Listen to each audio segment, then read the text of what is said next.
EAC environmental clearance recommendations granted will be kept in abeyance. చూస్తున్నారు కదా మీరు, ఇది క్లారిటీగా ఎన్జిటి ఏం చెప్పింది, మీరు సబ్మిట్ చేసినటువంటి పనికిమాలిన రిపోర్టు కరెక్ట్గా సరిపోదు, ఇది పనికిమాలకంగా ఉన్నది, మేము చెప్పిన లైన్స్లో మీరు ప్రపోజల్ సబ్మిట్ చేయలేరు కాబట్టి ఉన్న పర్మిషన్స్ కూడా మేము అభ్యన్స్లో పెడుతున్నామని చెప్పి ఎన్జిటి ఆర్డర్ ఇచ్చింది. ఎవరండి 2 సంవత్సరాలు కాలయాపన చేసింది? బీఆర్ఎస్ పార్టీయా? మేము ఆ రోజు టెండర్ పిలిచి కాంట్రాక్ట్ అప్పచెప్పి అగ్రిమెంట్ చేసి ల్యాండ్ యాక్విజిషన్ చెప్పి చేసి వీళ్ళకి అప్పచెప్తే వీళ్ళు పనికిరాని ఒక ప్రభుత్వం నడుపుతూ ప్రపోజల్స్ కూడా చేత కాదు ఈయనకే, వీళ్ళు ఈరోజు మా మీద వేలు చూపించే ప్రయత్నం చేస్తారండి. మళ్ళీ చెప్తున్నాను సోదరులరా, నాకు ఈరోజు రాజకీయాలు మాట్లాడడం లేదు, చాలా బాధతో మాట్లాడుతున్నా, ఎందుకంటే బాధ్యతతో మాట్లాడుతున్నా. ఎస్, ప్రజలు ఈరోజు మా దిక్కు వేలు చూపిస్తున్నా కూడా మేము తీసుకుంటున్నాం ధైర్యంగా. ఎస్, మా తప్పు కూడా ఉందని ఒప్పుకుంటున్నాం, కానీ మా తప్పే కాదు అని చెప్తున్నా నేను. ఈ సమయంలో రాజకీయాలు మాట్లాడడానికి ఇష్టం లేకపోయినా మీకు కొన్ని వాస్తవాలు చెప్పాల్సి వస్తున్నది. 2 సంవత్సరాలు కాలయాపన చేసిరు, పదే పదే నేను ప్రపోజల్ పెట్టండి అని చెప్పినా కూడా మీరు అధికారంలో ఉన్నప్పుడు ఏం చేసిరని అడిగారు. మీరు అధికారంలో ఉన్నప్పుడు ఎందుకు కంప్లీట్ చేయలేదు రోడ్లు అని అడుగుతారు. ఎవరైనా బుద్ధున్నోళ్ళు, నేను ఒక సొల్యూషన్ చెప్తున్నప్పుడు మీకు కళ్ళ ముందు సొల్యూషన్ కనిపిస్తున్నప్పుడు రాజకీయాలు మాట్లాడతారా? లేదా అప్పుడే ఈ ప్రపోజల్ సబ్మిట్ చేసి ఈ రోడ్ మొదలు పెట్టింటే ఇంతమంది చనిపోయేవారు కాదు కదా, ఇదే పోయిన సంవత్సరం మా అమ్మగారు అసెంబ్లీలో ఇదే విషయం మాట్లాడడం జరిగింది. పోయిన సంవత్సరం నవంబర్ ఇదే నాటికి అసెంబ్లీలో అమ్మగారు మాట్లాడడం జరిగింది. గౌరవనీయుల మంత్రి గారు కోమటిరెడ్డి వెంకటరెడ్డి గారు ఆర్ఎండ్బి మినిస్టర్ ఈ రాష్ట్రానికి, ఆయన ఏం చెప్పిండ్రు ఒక్కసారి మీకు టీవీలో వినాలని నేను కోరుకుంటున్నాను. ఎన్జిటిలో క్లియర్ అయింది. 28/11 రోజు అపాయింటెడ్ డేట్ ఇచ్చిండ్రు. 29th రోజు ఈ 29 మన నవంబర్ మొదలైతే వర్క్ స్టార్ట్ అయింది. వారు అదే జిల్లా వారు ఇప్పుడు పోయి చూసుకోవచ్చు వర్క్ నడుస్తుందా లేదా. మీరు ఎప్పుడు కూడా వాస్తవాలు ఒప్పుకోవాలి. Right, thank you. ఎందుకు ఇది మొదటి కాదండి ప్రభుత్వం చెప్పిన అబద్ధం. 8 నెలల 9 నెలల కిందట మా ఆలూరు గేట్ కాడ ఒక టిప్పర్ లారీ ఇట్లే కూరగాయలు అమ్ముకుంటారు అక్కడ పాపం ఊరోళ్ళు, వాళ్ళ మీదకి లారీ పోయినప్పుడు యూజువల్గా మేము ధర్నా చేసినాం, ఇట్లనే ప్రశ్నించినాం. అక్కడ కలెక్టర్ గారు వచ్చిండ్రు, ఆర్డీఓ గారు వచ్చిండ్రు, ఇగో వారంలో మొదలవుతుందని చెప్పిండ్రు. ఎమ్మెల్యే గారికి ఎప్పుడు అడిగినా ఇగో నెలలో మొదలవుతుందని చెప్పిండ్రు. స్థానిక మంత్రి గారు ఎవరు ఇన్ఛార్జ్ మినిస్టర్ శ్రీధర్ బాబు గారు వచ్చే నెల మొదలవుతుందని చెప్పారు. ప్రతిసారి మేము ప్రభుత్వానికి అడిగినప్పుడల్లా నోటు తెరిచినప్పుడల్లా అబద్ధమే చెప్పిండ్రు. ఇగో దానికి సాక్షి, దానికి సాక్ష్యం, దానికి పరాకాష్ట ఇగో కోమటిరెడ్డి వెంకటరెడ్డి గారు సాక్షాత్ అసెంబ్లీ సాక్షిగానే వర్క్ మొదలైందని చెప్తున్నారు. ఏడ మొదలైందండి? ఈ రోజు కూడా మొదలు కాలేదు పని, ఈ రోజు కూడా చేవేళలా రోడ్ మొదలు కాలేదు. ఎంత బ్రహ్మాండంగా పనిచేస్తుంది ప్రభుత్వం అనేది దీనికన్నా నిదర్శనం ఏం కావాలి? ఇంకా గొప్పగా చెప్పుకోవాలంటే స్పీకర్ గారు పోయే కాన్స్టిట్యున్సీ, స్పీకర్ గారు మా దిలీప్కి తెలుసు, స్పీకర్ గారికి పోయే కాన్స్టిట్యున్సీ అదే, వికారాబాద్ పోయే కాన్స్టిట్యున్సీ అదే రోడ్డు పోవాలి. ఇంకా బ్రహ్మాండ విషయం ఏంటంటే ముఖ్యమంత్రి గారు పోయే కాన్స్టిట్యున్సీ రోడ్డు కూడా అదే. అంటే ఇంత కాన్సన్ట్రేషన్తో ఈ రాష్ట్రాన్ని నడుపుతున్నారు, ఎంత శ్రద్ధతో ఈ రాష్ట్రాన్ని నడుపుతున్నారు అనేది ఒక్కసారి గమనించాలి. నేను ఇంకా రాజకీయాలు దీంతో మాట్లాడదలుచుకోలేదు. నేను చెప్పినట్టు బాధ్యత అందరిది ఉన్నది, అందరం కూడా సమానమైన బాధ్యత మోయాలా. అధికార పార్టీ గారు ప్రతిపక్షం గారు అందరూ కూడా అధికారంలో ఉన్నా, అందరూ ఆ ప్రాంతం సంబంధించిన వాళ్ళం ముమ్మాటికి జరిగిన సంఘటనకి బాధ్యత వహించాలా, సంతాపం వ్యక్తం చేయాలా, అందరం కూడా సమానమైన బాధ్యత వహించాలి. ఇది ఒక దిక్కుంటే మా ప్రాంతానికి చాలా పెద్ద గొప్ప వ్యక్తి మహనీయులు కొండా విశ్వేశ్వరరెడ్డి గారు ఎంపీ గారు ఉన్నారండి. చాలా గొప్ప మనిషి ఆయనకి షార్ట్ టర్మ్ మెమరీ లాస్ ఉందేమో అనిపిస్తుంటుంది అప్పుడప్పుడు. చేరులు కదిలేక బాబు, షార్ట్ టర్మ్ మెమరీ లాస్ ఉంటుందేమో అని నాకు అనిపిస్తుంటుంది అప్పుడప్పుడు. ఆయన ఏం మాట్లాడుతున్నాడో, ఎప్పుడేం మాట్లాడతాడో, ఎందుకు మాట్లాడతాడో ఆయనకే అర్థమవుతలేదు. మొన్న ఎవరన్నా ఇంగితే కానీ మొన్న మనిషి సారీ ఈరోజు కొంచెం కఠినంగా మాట్లాడి నిర్ణయించుకోవాలని చెప్తున్నా. ఆయన వయసులో నాకన్నా పెద్ద మనిషి ఉండొచ్చు, కానీ ఈరోజు మాత్రం బరాబర్ మాట్లాడదలుచుకున్నా. ఎవరైనా ఇంగిత జ్ఞానం ఉన్నాడు, కామన్ సెన్స్ ఉన్నాడు, చదువుకున్నాడు ఎవరన్నా, నువ్వు ఆడ హాస్పిటల్లో చనిపోయిన 20 మంది అక్కడ మృతదేహాలు అక్కడ పడి ఉన్నాయి, కుటుంబ సభ్యులు వచ్చి అక్కడ రోధిస్తున్నారు, ఏడుస్తున్నారు అక్కడికి వచ్చి కింద మీద పడి. నీకు మనసు అంటే వ్యక్తికి ఎవరికన్నా ఆడికి వచ్చి రాజకీయాలు మాట్లాడతారా? ఆడొచ్చి ఏం చెప్పాలి? నేను రాజకీయాలు మాట్లాడదలుచుకోలేదు, కుటుంబాలకు అండగా నిల్చోవాలని వచ్చినా వాళ్ళ కుటుంబాల ప్రధాన సానుభూతి అని చెప్తారా? వెనకాల వాళ్ళ కుటుంబ సభ్యులు రోధిస్తున్నా, మృతదేహాలు అక్కడ పడున్నా ఈయన ముందరికి వచ్చి రాజకీయాలు మాట్లాడతాడు. పెద్ద మనిషి విశ్వేశ్వరరెడ్డి గారు ముందలు నిల్చొని రాజకీయాలు మాట్లాడతాడు. మీకు ఇంగితగానే ముందా విశ్వేశ్వరరెడ్డి గారు అంట? మీరు చదువుకున్నోళ్ళేనా? అప్పుడప్పుడు మీరు ఏం చేస్తున్నారో మీకు అసలు ఆలోచన వస్తుందా? ఏమంటారు పెద్ద మనిషి ఈయన విశ్వేశ్వరరెడ్డి గారు?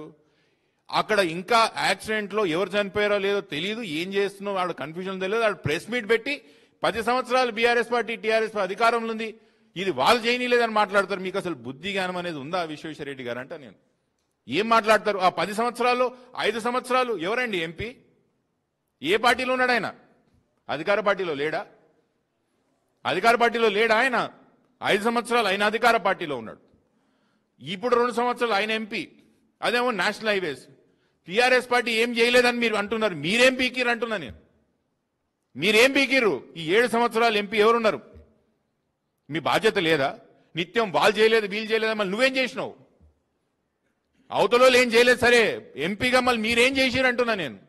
అసలు మీ ప్రపోజల్ ఏంది? ఈ 2 సంవత్సరాలు ఎన్జీటీలో కనీసం మీరు ఒక్క రోజైనా ఫాలోఅప్ చేసిండ్రా? ఒక్కరోజు నాలాగా మీరు పోయొచ్చిండ్రా? స్థానికంగా అప్పీల్ చేసిండ్రా? ఇంకా విచిత్రం నాకు అర్థం కాదు. నిన్న కూడా ఆయన ప్రెస్ మీట్ పెట్టి బీఆర్ఎస్ వాళ్ళ రియల్ ఎస్టేట్లు ఉన్నాయి, వాళ్ళ రియల్ ఎస్టేట్లు ఉన్నాయి, వీళ్ళ రియల్ ఎస్టేట్లు ఉన్నాయి అంటున్నాడు. ఈ 2 సంవత్సరాల అధికారం ఎవరుతుందండి? ఈ 2 సంవత్సరాల అధికారం ఎవరుతుంది? ఎందుకు మీ ముఖ్యమంత్రి గారు మీ నోట్లను ముఖ్యమంత్రి గారి పేరు చెప్పడం కంటే ఎందుకు భయపడుతున్నారు? ఈ 2 సంవత్సరాల బాధ్యతలు ఉందని అడగాల్సిన అవసరం లేదా? ఎందుకు ముఖ్యమంత్రి గారు మీ ప్రాంతానికి పోయే రోడే కదా, మీరు ఎందుకు చేస్తలేరని అడగాల్సిన అవసరం లేదా విశ్వేశ్వరరెడ్డి గారు అంటున్నాను నేను. విచిత్రం ఉంటుంది. ఇంకోటి ఏంటంటే ఆయనది గమ్మత్ పంచాయతీ. ఈడ కొన్ని హ్యాచరీస్ ఉన్నాయి, ఇది బీఆర్ఎస్ పార్టీకి సంబంధించిన వాళ్ళు అంటారు. ఎందుకు విశ్వేశ్వరరెడ్డి గారు? ఎందుకు మీ నోట్లో నుంచి కనీసం రంజిత్ రెడ్డి గారి పేరు చెప్పని కూడా ఎందుకు భయపడుతున్నారు మీరు? రంజిత్ రెడ్డి గారు మా పార్టీలో ఉన్నారు ఈరోజు. ఆ భూములు ఎవరివి? ఏ పార్టీలో ఉన్నాడు రంజిత్ రెడ్డి? ఎందుకు చెప్తలేరు మీరు కాంగ్రెస్ పార్టీ పేరు? ఎందుకు తీసుకుంటలేరు రంజిత్ రెడ్డి గారి పేరు మీ నోట్ మీద?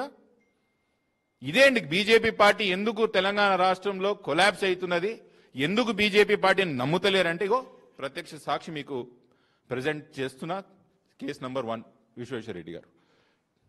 ఈ నిత్యం కాంగ్రెస్ పార్టీ బీజేపీ పని బీఆర్ఎస్ టార్గెట్ చేస్తున్నారు కాబట్టి జనాలకు అర్థమైంది, ఈరోజు స్పష్టంగా అర్థమైంది. కాబట్టి బీజేపీ కార్యకర్తలే చెప్తున్నారు, అన్నా మా పార్టీ సంగతి అయిపోయింది, మా లీడర్లు అమ్ముడు పోయిండ్రు కాంగ్రెస్ పార్టీకి, కొట్లాడతలేరు వాళ్ళు కాంగ్రెస్ పార్టీ మీద అని బీజేపీ కార్యకర్తలు స్వయంగా చెప్తున్నారు. ఇట్లాంటి నాయకులు ఉన్నారు కాబట్టి. ఇంకో విషయం ఏం చెప్పాలి, ఆ రోజు 2023లో డిసెంబర్లో ఏదైతే సేవ్ బ్యానియన్ ఆర్గనైజేషన్కి స్టేటస్కో వచ్చిందో, ఇది మా గొప్ప విశ్వేశ్వరరెడ్డి గారి ట్వీట్ అండి. మీరు ఒకసారి చూడాలి బాబు, అది ట్వీట్ టీవీలో విశ్వేశ్వరరెడ్డి గారి tweet. Congratulations save banyans, they won the fight to save Chevella banyans. I feel partly responsible since as an MP, I'm partly responsible. We got the Hyderabad Bijapur via Chevella highway sanctioned 2016-17, blah, blah, blah, blah, blah, blah, అని రాసుకుంటూ straight highway కావాలండి ఆయనకి, ఇటు అటు రోడ్లు widening లేకుండా. అంటే ఒక స్కేల్ తీసుకొని మెజర్ చేసుకునేదండి, గీత స్ట్రేట్గా ఆయన స్ట్రేట్ హైవే అంట. అసలు మీకు ఎంపీ గారు మీరు చదువుకున్నవారు అనుకుంటున్నాను విశ్వేశ్వరరెడ్డి గారు, మీరు ఎట్లా అయినండి ఎంపీ నాకు అర్థం కాదు. నేషనల్ హైవేస్ కాంపోనెంట్ ఉన్న ఏ హైవే అయినా కూడా డిజైన్స్ ఎవరు ఫైనల్ చేయాలండి? రగన్న డిజైన్స్ ఫైనల్ చేయాల్సింది నేషనల్ హైవేల ఇంజనీర్సే కదా, వాళ్ళే కదా ఫైనల్ చేయాల్సింది. వాళ్ళు డిజైన్స్ ఫైనల్ చేసినాకనే కదా టెక్నికల్ శాంక్షన్కి వస్తుంది. ఇంత కూడా మీకు తెలియదా? నేను మస్తు చెప్పినా, నితిన్ గడ్కరీ చెప్పినా కూడా వీళ్ళు స్ట్రేట్ తీయలేదు. విశ్వేశ్వరరెడ్డి గారు ఏ డిజైన్ ఫైనల్ చేసినా కూడా the proposal will be sent back to national highways. వాళ్ళు ఫైనల్ చేసిన తర్వాతనే టెక్నికల్ శాంక్షన్స్ వస్తాయి. ఇంత కూడా మీకు తెలియదా అండి?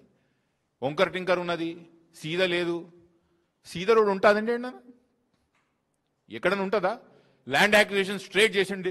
గ్రీన్ ఫీల్డ్ రోడ్కి బ్రౌన్ ఫీల్డ్ రోడ్కి తేడా తెలుసా విశ్వేశ్వరరెడ్డి గారు మీకు? గ్రీన్ ఫీల్డ్ రోడ్కి ఎంత ల్యాండ్ యాక్విజిషన్ అవసరం పడుతుంది, బ్రౌన్ ఫీల్డ్ రోడ్కి ఎంత? బ్రౌన్ ఫీల్డ్ రోడ్ ఉన్న రోడ్కి పక్కన ల్యాండ్ అక్వైర్ చేయడం, గ్రీన్ ఫీల్డ్ రోడ్ని కొత్తది అక్వైర్ చేయడం. గ్రీన్ ఫీల్డ్ రోడ్కి ఎంత అక్విజిషన్ ఖర్చు అవుతుంది? బ్రౌన్ ఫీల్డ్ రోడ్ ఉన్న దాంట్లో డిజైన్ ఫైనల్ చేసింది నేషనల్ హైవేస్ వాళ్ళు, ల్యాండ్ యాక్విజిషన్ చేసింది స్టేట్ గవర్నమెంట్. దానికి నేను ఇట్లా చెప్పినా ఇప్పటికీ స్ట్రేట్. ఎంత నిన్న అంటాడు ఆయన, మళ్ళీ వీళ్ళని అంటాడు, అరే వీళ్ళు మా వాళ్ళే కాదు, మా వాళ్ళు మీకు ఎవరో ఏమో వీళ్ళు లెఫ్ట్ ఆర్గనైజేషన్స్ అని. ఇగో ఆయన మళ్ళీ కంగ్రాచులేషన్స్ అని ట్వీట్లు పెడతాడు వాళ్ళకి. మళ్ళీ ఒకసారి చాలా సంతోషం మీరు మా రోడ్డు పనులు ఆపినందుకు, కంగ్రాచులేషన్స్ అని మళ్ళీ ట్వీట్ పెడతాడు. ఎందుకండి విశ్వేశ్వరరెడ్డి గారి ద్వంద్వ వైఖరి? బాధ్యతగా ఉండండి. 7 సంవత్సరాలు మీరు ఎంపీ ఉన్నారు మా ప్రాంతానికి. నాలాగా తప్పు ఒప్పుకోండి, ఎస్ అందరి బాధ్యత ఉందని చెప్పండి. పెద్ద మనిషిగా మీరు ఎదగండి మా కళ్ళల్లో. అంతేగాని ప్రతిదారి వాళ్ళ తప్పు ఊ అంటే టీఆర్ఎస్ తప్పు అంటాడు. నువ్వు అంటే కేసీఆర్ గారు తప్పంటారు. మళ్ళీ ఆయన కింద 5 సంవత్సరాలు పనిచేసినాడు ఈ పెద్ద మనిషి. ఇంకా నిన్న సూత్రాలు, బ్రహ్మాండ సూత్రాలు మనందరం సోషల్ మీడియాలో చూస్తున్నాం. నీతి సూత్రాలు అనాలో లేకపోతే బ్రహ్మాండమైన సూత్రాలు అని చెప్పాలి. ఏమంటాడు విశ్వేశ్వరరెడ్డి గారు? రోడ్డు బాగా లేకపోతే యాక్సిడెంట్లు తక్కువైతాయి, రోడ్లు బాగుంటేనే యాక్సిడెంట్లు ఎక్కువైతాయి, కాబట్టి రోడ్లు బాగుండదని చెప్తున్నాడు ఆయన. నీది ఎట్లుందంటే కరెంట్ లేకపోతే బాగుండు, చీకట్లు ఉండొచ్చు, కరెంట్ ఉంటే కరెంట్ షాక్ వచ్చి చేస్తాం, తిండి లేకపోతే బాగుండు, ఆకలితో ఉండొచ్చు, తిండి ఉంటే డయాబెటీస్ షుగర్ వస్తుంది, ఇల్లు లేకపోతే బాగుండు, గుడిసెల రోడ్డు మీద ఉండొచ్చు, ఇల్లు ఉంటే మా హైడ్రా కొడుతుంది, ఏవి లేకపోతే బాగుండు అన్నట్టున్నది విశ్వేశ్వరరెడ్డి గారు. ఎవరన్నా అంటారా ఇవన్నీ? అంత తెలివైన నాయకత్వం మా దగ్గర ఉన్నది. మరొకసారి ఈ విషయం మీకు మరొకసారి ప్రగాఢమైన సానుభూతి వ్యక్తం చేస్తూ ముమ్మాటికి మా వంతు సాయం మేము మా కుటుంబాలు ముమ్మాటికి చేస్తాం. చాలా వరకు వాళ్ళందరూ కూడా వికారాబాద్ తాండూకు సంబంధించిన వాళ్ళు ఉన్నారు. మా 2 సోదరులు ఇక్కడ ఉన్నారు. వాళ్ళ కుటుంబానికి ఎటువంటి సహకారం కావాలన్నా పార్టీ పరంగా వ్యక్తిపరంగా మేము ఉన్నాం. ఇంకోటి దిక్కు నెపం నెట్టాలనో బాధ్యత వేయాలనో ఈ యొక్క కార్యక్రమం పెట్టుకోలేదు. కానీ మీకు ఏం జరిగిందో వివరించే ప్రయత్నం చేస్తున్నాను. దీంట్లో ఎంత బాధ్యత మాదుందో అందరి బాధ్యత ఉన్నది. కానీ దీంట్లో జరిగిన తప్పులు ఏందో ఎత్తి యొక్క ప్రయత్నం మీకు చూపించాను వివరిస్తూ. ధన్యవాదాలు. ఇప్పుడు ఆనంద్ గారు మాట్లాడతారు.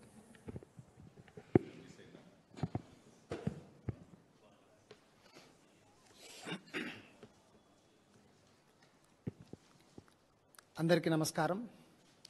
సోదరుడు కార్తీక్ రెడ్డి గారు చాలా వివరంగా ఎవరి తప్పు ఉంది, ఎవరు ఏం చేసిండ్రు, అసలు ఏం చేయాలి మనము అనేటటువంటి విషయాలు చాలా వివరంగా చెప్పిండు. దాని జోలికి నేను పోకుండా ఇప్పుడు ఇక్కడ ఉన్నటువంటి వాళ్ళందరం కూడా అదే రోడ్డు మీద పోయేటటువంటి వాళ్ళం. అయితే ఇందాక తను చెప్పినట్టు గౌరవ స్పీకర్ గారు, గౌరవ ముఖ్యమంత్రి గారు కూడా అదే రోడ్డు మీద పోయేది. ఇప్పుడు అక్కడ వాళ్ళు పోయేటటువంటి రోడ్లో మామూలుగా ఎక్కడ చిన్న యాక్సిడెంట్ జరిగినా కానీ అయ్యో అని చెప్పి మనం అక్కడ ఆగి చూస్తాం. మరి అంత పెద్ద సంఘటన జరిగితే అది యాక్సిడెంట్. యాక్సిడెంట్ అంటేనే ఏంది? తెలుగులో అనుకోకుండా జరిగేదే యాక్సిడెంట్. తెలుగు ట్రాన్స్లేషన్ తీసుకుంటే యాక్సిడెంట్ అంటే అనుకోకుండా జరిగే సంఘటన యాక్సిడెంట్ అయితే కాంగ్రెస్లో ఉన్నటువంటి వాళ్ళందరూ మంత్రులు కావచ్చు, ఎమ్మెల్యేలు కావచ్చు, అనుకోని పోయి టీఆర్ఎస్ను టార్గెట్ చేస్తున్నారు. వీళ్ళందరూ కూడగట్టుకొని అనుకొని పోయి బీఆర్ఎస్ను టార్గెట్ చేస్తూ రాజకీయాలు మాట్లాడుతున్నారు. అక్కడ చేయాల్సిందేంది? ఒక సంఘటన, ఒక యాక్సిడెంట్ జరిగితే ఎవరెవరికి దెబ్బలు తగిలినాయి, ఎవరెవరన్నా అర్జెంటుగా హాస్పిటల్కి తీసుకుపోయేటోళ్ళు ఎవరన్నా ఉన్నారా, లేకపోతే ఎవరన్నా ప్రాణాలు కోల్పోయినరా, వాళ్ళను క్షేమంగా ఏ విధంగా వాళ్ళ బాడీని అంతిమ సంస్కారం గురించి ఇంటికి చేర్చాలా, ఆ కుటుంబ సభ్యులకు మనం ఏ విధంగా సహాయపడాలా అని చెప్పి గిరిగద ఆలోచన చేయాల్సింది. మరి జూబ్లీ హిల్స్ కావచ్చు, ఇంకొక ఎన్నిక కావచ్చు, దాని మీద ఉన్నటువంటి శ్రద్ధ గౌరవ ముఖ్యమంత్రి రేవంత్ రెడ్డి గారికి కనీసం ఆ సంఘటన స్థలానికి రావటం కానీ, ఆ క్షతగాత్రులను పరామర్శించడం కానీ, ఆ కుటుంబీకుల దగ్గరికి పోవడం కానీ చేసేటటువంటి టైం లేదు. అంటే మీకు రాజకీయాల మీద ఉన్నటువంటి శ్రద్ధ ప్రజల ప్రాణాల మీద లేదు అనేటటువంటి విషయం తెలుస్తుంది. అసలు ఇంకొక విషయం ఏంటంటే అక్కడ డెడ్ బాడీస్ని ఏ విధంగా తీసుకుపోవాలండి? ఒక అంబులెన్స్ ఇచ్చి అక్కడ అవసరమైతే అక్కడ పోస్ట్ మార్టం చేయించి వాళ్ళ ఇంటి వరకు తీసుకుపోవాలా? మీరు తీసుకుపోయింది దేని మీద తెలుసా?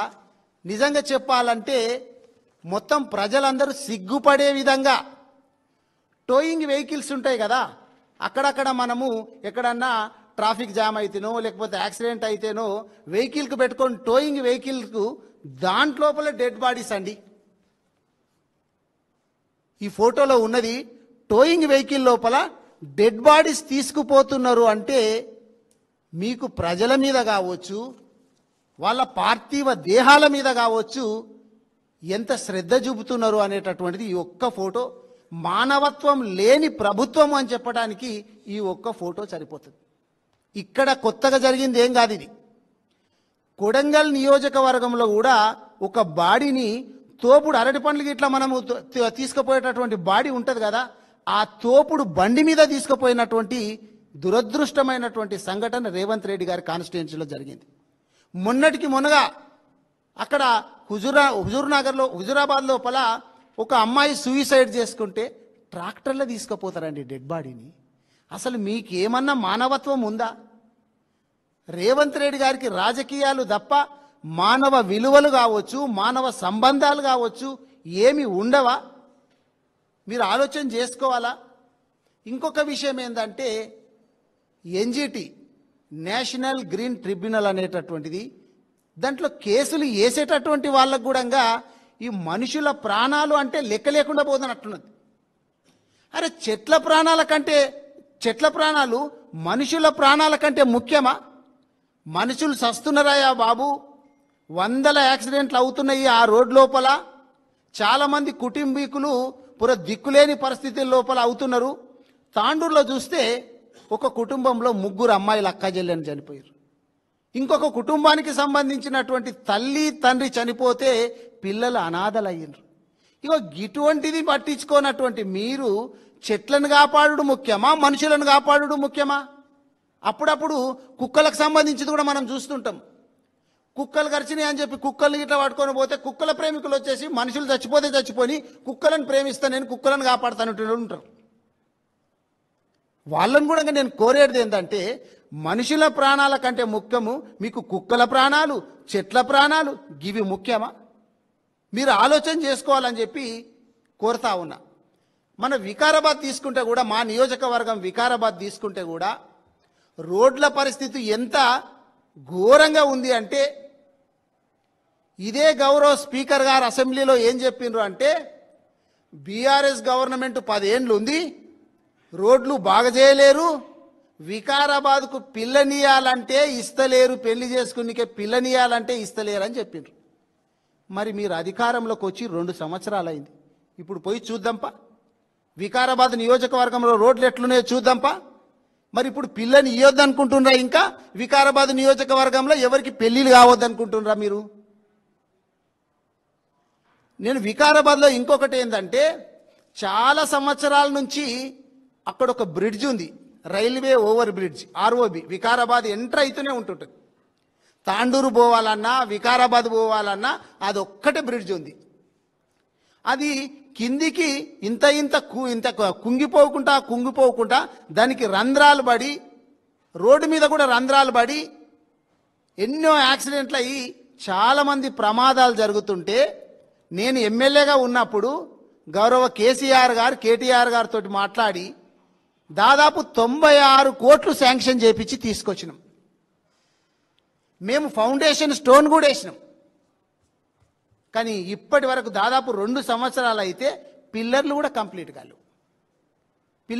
కంప్లీట్ కాలేవంటే మరి స్పీకర్ గారు కావచ్చు, లేకపోతే ఆర్ఎండ్బి మినిస్టర్ గారు కావచ్చు, ఎంపీ గారు, అందరు పాలకులు మొత్తం మరి ఏం చేస్తారు? కనీసం పిల్లర్ల స్టేజ్ కూడా దాటలేదు. మొన్న కూడా చూస్తే ఆడ యాక్సిడెంట్, అది చాలా నేరోగా ఉంటుంది, ఇరుకుగా ఉంటుంది, వంకరగా ఉంటుంది.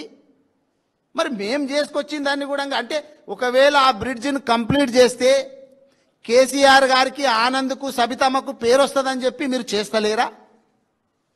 ఎందు గురించి అంటే ఇప్పుడు ప్రజల ప్రాణాలు పోతే పోని కానీ బీఆర్ఎస్కు పేరు రాకూడదు, కేసీఆర్ గారికి పేరు రాకూడదు అని చెప్పి మీ దృష్టిలో ఉందా? మీరు ఏం చేస్తుంది మీ మంత్రివర్గము? మీ మంత్రివర్గం అంతా ఎటువంటి మంత్రివర్గం ఉన్నదంటే, నిన్న ముఖ్యమంత్రి గారు మాట్లాడుతున్నామో మా గౌరవ వర్కింగ్ ప్రెసిడెంట్ కేటీఆర్ గారిని ఎంత ఘోరంగా మాట్లాడుతున్నాడంటే, మీకు ఒక వీడియో చూపిస్తే మీరు అందరు చూసి ఉంటారు, అయినా కానీ మళ్ళొక్కసారి చూపెట్టాలనేటటువంటి ఉద్దేశంతో ఒకటి చిన్న బయట చూపిస్తే ఎంత ఘోరంగా మాట్లాడుతున్నాడు ఈయన సంస్కారం లేకుండా అని.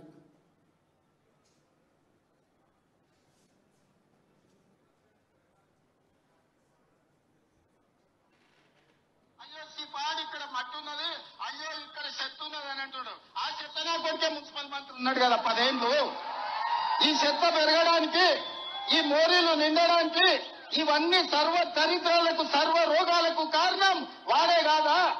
ఆ మున్సిపల్ చెత్త కుని కాడ కట్టేయండి ఒక రోజు, అప్పుడు తెలుస్తుంది. 10 ఏళ్ళు మంత్రిగా ఉండి పలిచి బెంచ్ కార్లలో తిరిగిండు. ఇవాళ బెంచ్ కారు పంచర్ అయి చెట్టుకుపోయిందని ఆటోలలో. అసలు ఏం భాష అండి మీది? అసలు మీరు ముఖ్యమంత్రి గారు అనుకుంటున్నారా, లేకపోతే వీధి రౌడీ అనుకుంటున్నారా, గుండా అనుకుంటున్నారా? మొన్నటికి మొన్న జూబ్లీ హిల్స్ నియోజకవర్గానికి వచ్చి మీరు ఇట్లా కాంగ్రెస్ పార్టీకి ఓటేయకపోతే మీకు సన్న బియ్యం బంద్ చేస్తాం, ఫ్రీ బస్సు బంద్ చేస్తాం. నీ అయ్య జాగిరా బంద్ చేయడానికి? నువ్వు ముఖ్యమంత్రి అంటే నీ ఇంట్లోంచి తీసుకొచ్చి పెడుతున్నావా? ప్రజలు ట్యాక్స్ కడితే ప్రజల నుంచి, రాష్ట్రం నుంచి వచ్చినటువంటి డబ్బుతోటి కదా నువ్వు పథకాలు పెడుతుంది. నీ ఇంట్లోంచి తీసుకొచ్చి పెడుతున్నావా? అసలు నువ్వు చెత్త, నీ మంత్రివర్గం చెత్త, నీ బుర్రలో ఉన్నది మొత్తం చెత్త. నువ్వు మాట్లాడేటటువంటి భాష ఒక్కసారి ఏం చేయాలంటే రికార్డ్ చేసుకొని అద్దం ముందల పెట్టుకొని వినాల నువ్వు ఎంత వందనంగా మాట్లాడుతున్నావు అనేటటువంటిది. మీ మంత్రివర్గం ఏం మంత్రివర్గం?